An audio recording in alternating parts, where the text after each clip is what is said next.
So Caitlin Clark has picked up photography, and this was something that was going so mega viral yesterday on social media. It was crazy.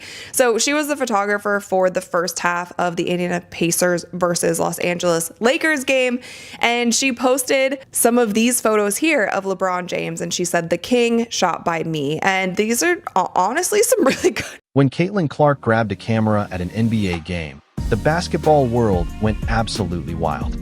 From Brazil to Turkey to Japan, NBA accounts were sharing her shots within hours. LeBron even reshared them himself. Luka Doncic admitted he's a huge fan. Yet the league she actually plays in, the one that pays her, was completely absent once again. So, what do you think? Is the WNBA intentionally overlooking Caitlin Clark, or are they really just this incompetent at promoting their own stars? Share your thoughts in the comments. First, let's break down what really happened and why it's far more significant than just a feel-good sideline moment. There's Caitlin Clark in the building taking photos tonight. Hey, you know what? I saw Caitlin Clark spent the first half of the Indiana Pacers versus Los Angeles Lakers game working as the courtside photographer. Afterward, she shared her shots online, including one of LeBron James with the caption, "The king shot by me." LeBron reshared it. The public display of admiration between two of basketball's biggest names right now went viral instantly, and the internet reacted without delay. The mutual respect that Caitlin and LeBron have for one another. This is also why I've been pushing, I wish that she was with Clutch Sports, because I think they would do some serious damage with her there and just help her to build her brand. She loves LeBron. LeBron loves her. I think it's really cool. NBA accounts around the world immediately picked it up. NBA Japan shared it. NBA Brazil shared it. NBA Turkey, NBA Mexico. International basketball pages covering the global sport saw Caitlin Clark with a camera and decided it was content worth showing their fans. And they were absolutely right. Because even in the role of photographer, Clark and LeBron in the same shot creates a crossover moment that sparks engagement among fan bases that rarely intersect. Then someone on social media made the obvious point. NBA pages everywhere were highlighting Caitlin Clark just for holding a camera, yet her own league didn't even post about her when she earned MVP honors.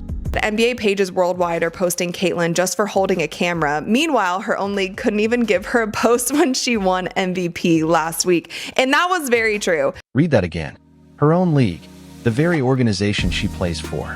The one whose entire financial path shifted thanks to the attention she brought in. The same league that just finalized a historic CBA, complete with salary caps and supermax contracts that wouldn't exist at these levels without the revenue she generated. That league didn't even post about her MVP. Yet a camera and an NBA courtside credential, and suddenly she's getting attention. Now the WNBA is sharing content, but the timing of this irony feels almost too precise to be a coincidence. Almost. Did you notice Caitlin Clark, the photographer, right on the baseline? Photographer? No, Caitlin Clark, the NBA player. Yeah, sorry, I didn't see. You didn't see? She was taking a picture. Yeah, she took a picture of you after one of your she full on camera right on the baseline. I didn't see that. Do you have a relationship with her, or just? Not really much, but I'm a big fan for sure. I watch a lot of games. Definitely her hooping it's great to watch. So for sure, gotta go on one game to see her. After the game, Luka Doncic was asked if he had noticed Clark on the sideline. He admitted he had, called himself a huge fan, praised her game as a must-watch, and even mentioned he wants to attend one of her games. Right now, Luka Doncic is one of the NBA's most talked-about stars, and he publicly declared his admiration for a WNBA player in front of reporters after a professional game. That's no small gesture. It's the kind of genuine crossover moment marketing teams pay millions to engineer and almost never succeed at. The WNBA, meanwhile, played no role in creating it. Stepping back from the camera story, there's a bigger picture around the Indiana Fever as they head into the 2026 season. The Clark photography moment is just the clearest sign of a much wider trend. The Indiana Fever will play 35 of their 40 regular season games in NBA-sized arenas. Let that sink in, 35 out of 40. This is a direct continuation of the trend that began when Clark joined the league, as fan demand quickly outpaced what standard WNBA venues could handle. Away games were being shifted to larger arenas because the usual venues couldn't fit all the fans wanting to be there when Indiana played. Today, that's no longer an exception. It's the new norm. And under the updated CBA, where players get a larger share of revenue, the financial impact is substantial. Bigger crowds in bigger arenas mean more revenue, which in turn translates to higher earnings for the players. The impact of Caitlin Clark directly touches the paychecks of every player in the league, even those who openly showed last season that they weren't her biggest fans. The situation with the Atlanta Dream stands out because it's genuinely odd once you examine it closely. Their home arena holds roughly 3,500 people, small, dark, and frankly embarrassing for any player performing there, whether home or visiting. Last year, when the Indiana Fever came to Atlanta, the games were shifted to State Farm Arena, the NBA-sized venue, with the Dream citing a scheduling conflict as the reason. A scheduling conflict, while Indiana was in town. Pure coincidence, apparently. This year, the Dream announced they'll play 5 of their games at State Farm Arena in 2026.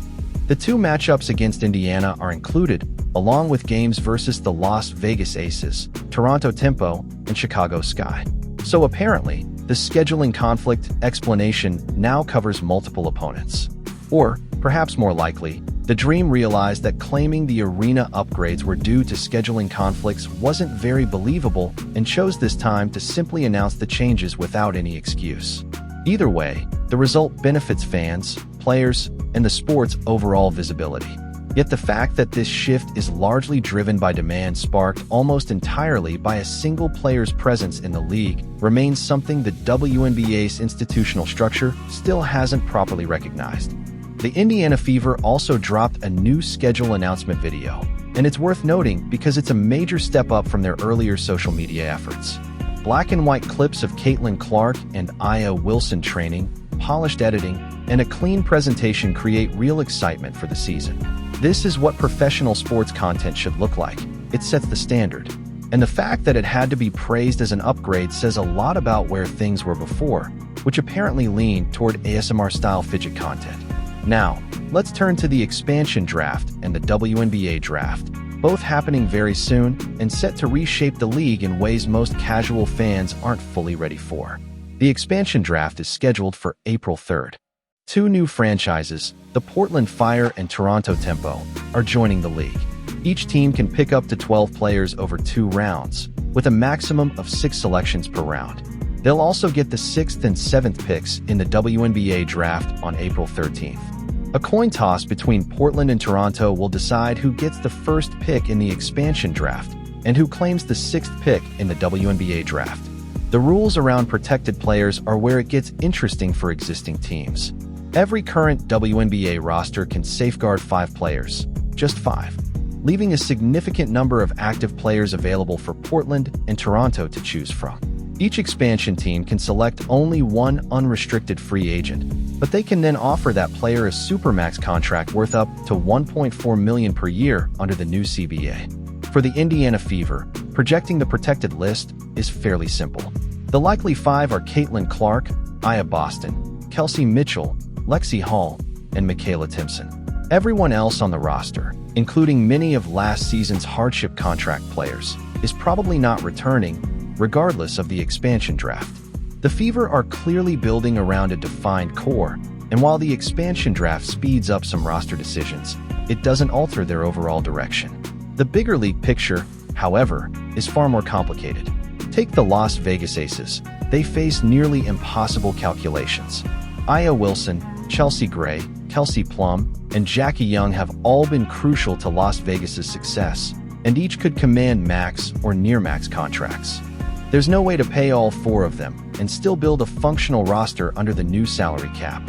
The Aces will have to make moves that their fans likely won't like, and the expansion draft is the first moment some of those choices become public. The Dallas Wings situation is just as intriguing.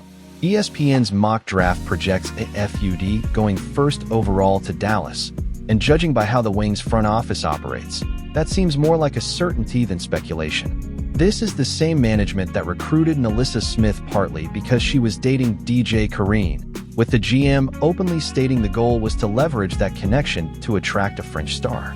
If that's your strategy, then selecting a FUD at number 1 isn't a bold move. It's simply the next logical step in a consistent pattern. Should Dallas pick a FUD first, it complicates the backcourt situation with Ulrich Agbaji. The Athletic ranks Agbaji at the top of their expansion draft big board, and the reasoning makes sense.